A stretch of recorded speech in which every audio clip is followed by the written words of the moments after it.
The Pod Network Entertainment. Etong 2025, ready tayo. Sana tayong mga immortal. Bukod sa mga goals natin and being thankful ng 2024, no?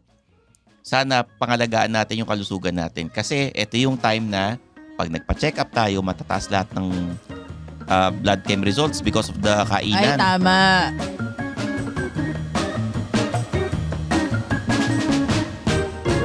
Mga immortal, welcome to the Underpaid Podcast. I'm your host, Stanley Chi. Ito ang podcast na pro-employee para sa mga immortal wherein we talk about work-related topics in a light manner na parang nagkukwentuhan lang tayo. In this episode, kasama ko ang aking co-host. Siyempre, New Year na New Year. Si Zar de los Reyes, CRSP, Hello. ang inyong career coach and Upwork expert. Happy New Year, Zar. Happy New 2025. Year, Standy. Oo. Bagong taon na. Bagong buhay. Well, yan ang sinasabi. New Year, new life. Pero sa mga immortal, New Year, new job. Pero, New Year, new you. Oo. Bago natin pag-usapan yan, yung mga ganyan. Think ko in the future episodes, so, how did you spend yung New Year ninyo? Sa hotel.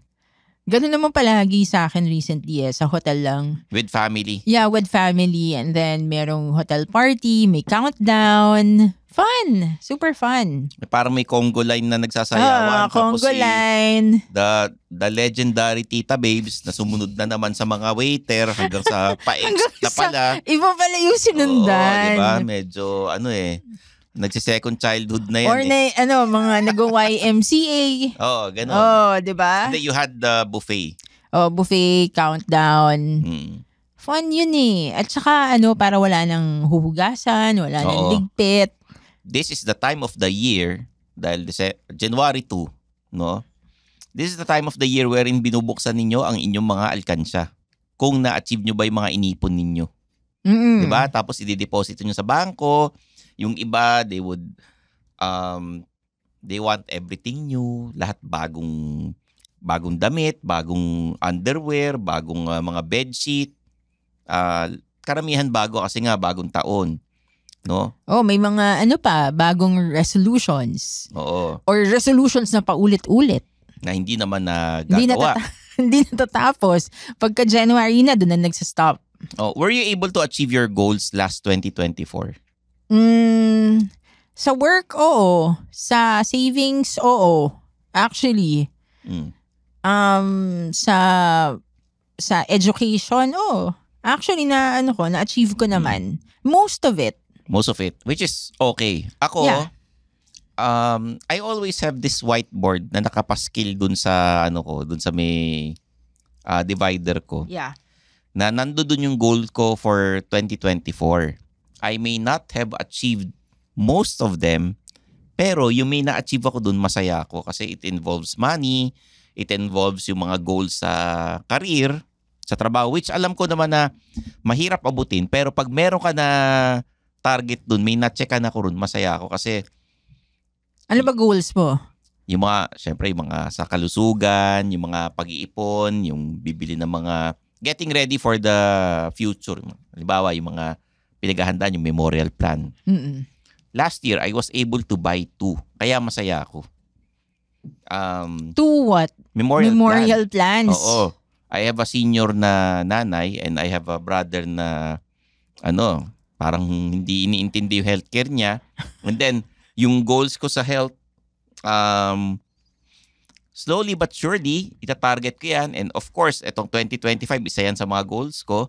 Nakalagay din doon, new shows, more events na hosting, which I was able to You were able to achieve. Kasi nung 2024, marami akong hosting gigs na nagawa. Nag-host ako ng mga ilang kasal, ilang birthday parties, ilang events. Yung sa Banawe. Oo, diba? yung sa New Year na So masaya ako ron. And then, yung mga ipon, it involves money . So, masaya ako kasi yung utang na mga dapat bayaran, I was able to pay everything. Oh, congratulations. Ganun. So ngayon, etong taon, it's more of ipon for a goal na yung mga kailangan bilhin. Yung mga pinag-iipunan. Bahay or condo, kotse, parking, di ba? May nilagay pa nga ako ron, extra scooter . Bakit mo gusto ng extra scooter? Hindi, nilagay ko lang yun. Ah, Kunyari, okay. meron akong condo, meron akong nabiling parking, may kotse ako, edi siguro naman pwede akong bumili ng extra scooter. Ako diba? gusto ko rin ng scooter. Oo, kasi- Gusto ko ng Vespa na green. Seafoam green. Yung parang mint green yun. Oo. So, marami rin ako na-achieve last year na natutuwa ako sana itong 2025 ma-achieve ko rin mas more pa. Hindi lang naman lahat maganda, no? May mga ups and downs ng 2024. Of course. Sa trabaho, merong mga hindi ko nakuha, which is okay kasi nga maniwala man kayo sa hindi, mga immortal, minsan may mga opportunity na nasa harapan natin na pag nakuha natin hindi pala bagay o hindi tayo magiging masaya.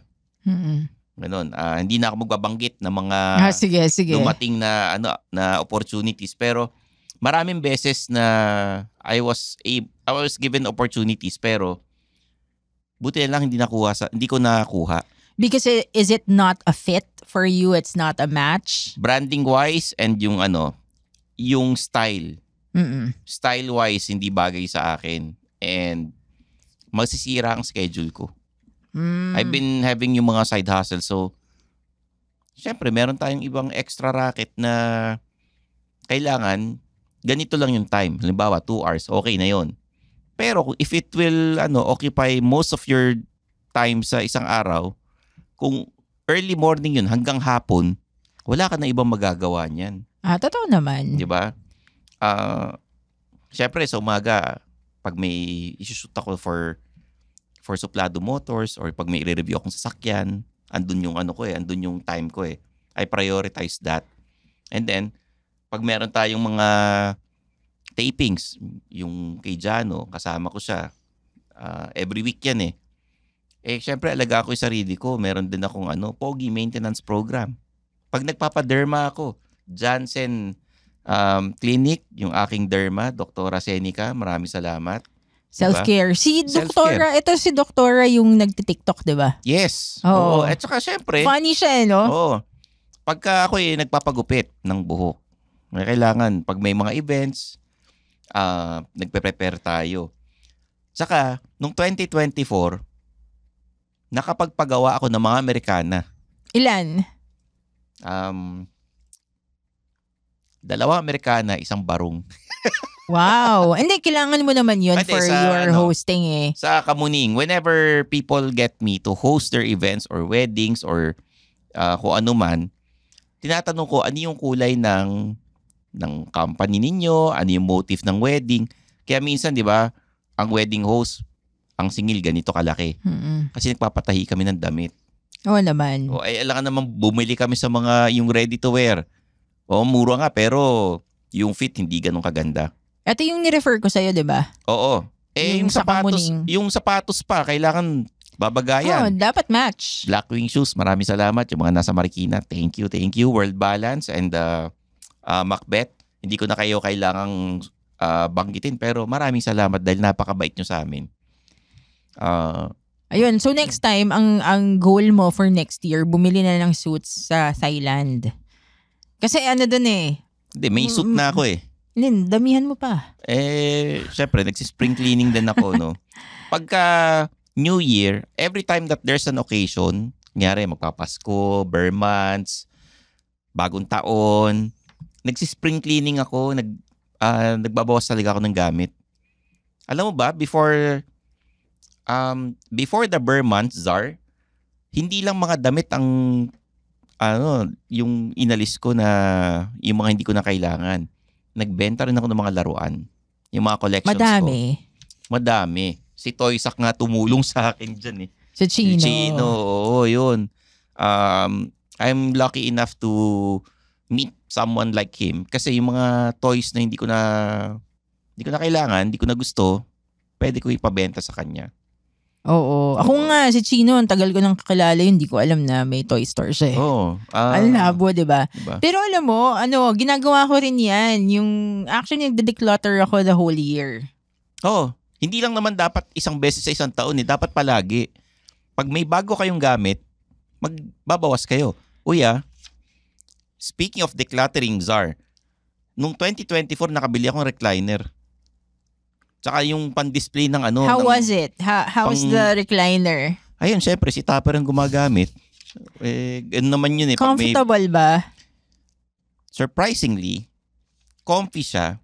Pero dahil nakapabili ako ng kutsyon ng kama na may spring, mas comfy yung kutsyon na may spring. Imagine mo ngayon ka lang bumili ng kutsyon na maganda, no? Noong 2024 ko nagawa yun kasi mahal.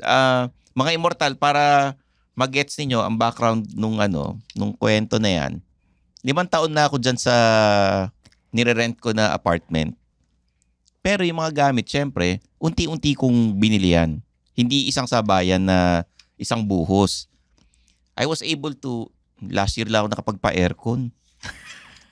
Ang init-init. Paano yun? Anong ginagawa mo pag sobrang init? Pag summer? Nakatapat lang yung electric fan sa amin ni Tapos, Tupper, tulog ka, pawis na pawis ka. Hindi, may time na paggising ko, pawis ako kasi mainit. So, ngayon kami ni Tupper, syempre. Kawawa naman si Tupper. Yung lang naman kaya rin ako nagpa-aircon dahil nga yung summer. Pag summer, sobrang init. So, ayun. I'm thankful for 2024 and 2025. Sana mas dumami pa racket natin. Hindi lang sa Suplado Motors, pati sa Underpaid Podcast. Ikaw, Zar? Yung mga career goals ko na... Naging Amazona ka, di ba? Itong Alam mo kasi, pangarap ko maging cloud engineer. At saka, may mga things na ina-upskill ko. So, I'm working on that as well. Bukod dun sa recruiting career ko, di ba? Oo. Iba na rin yung role ko ngayon. Program manager na ako. Kasi wala na akong team eh. Ayun, so... Program manager ka naman talaga sa Suplado Motors, yung road trip with Standich. Hindi, dun sa, sa Upwork. Oo. So, iba na yung role ko. So, nag-shift ako. Actually, wala naman akong choice dun eh. So, ano sinabi mo? Ano sinabi mo? Oh, shift. Ganon. Oo.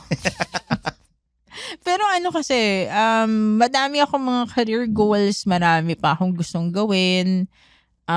Di ba, dun sa Suplado Motors, kaya gusto ko rin ma-involve talaga doon because, di ba, meron akong mga, videography at saka photography. Nag-a-attend ka ng mga seminar eh. Ay, lahat na lang ng seminar, ina-attendan ko eh. Oo. Kasi fun naman eh, at saka may libreng merch.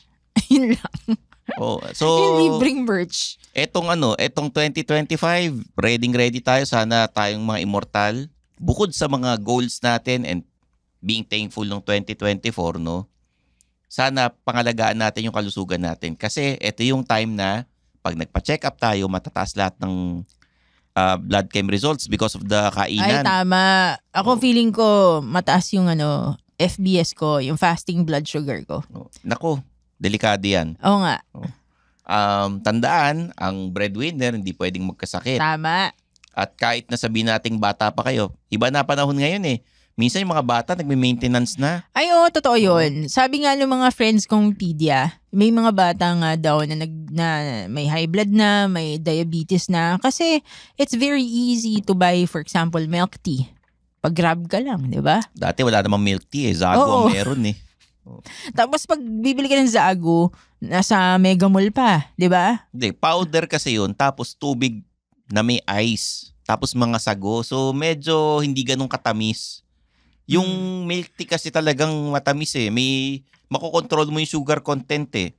20%, 50%, di ba? May mga ganun pa The problem kasi is the access to food eh. Oo. Kasi dati wala namang access na ganun kabilis. Like, kunwari may mga tools tayo, yung mga apps na to make our lives easier. Pero syempre, na-impact yung health natin. Oo. So yun, mga Immortal, at sana mag-declutter kayo ngayong January kasi alam ko naman, tinatamad pa kayo magtrabaho. Mag-declutter, take care of your health, try to reach your goals or write down your goals muna and then reach it.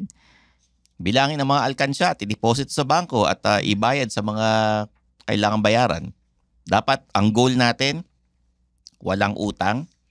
At sa career, syempre, kung gusto nyo ng new year, new job, pag-uusapan natin yan next episode. So there you have it. For Zar de los Reyes, I'm your host, Andy Chi. This is the Underpaid Podcast. Happy New Year! Happy New Year!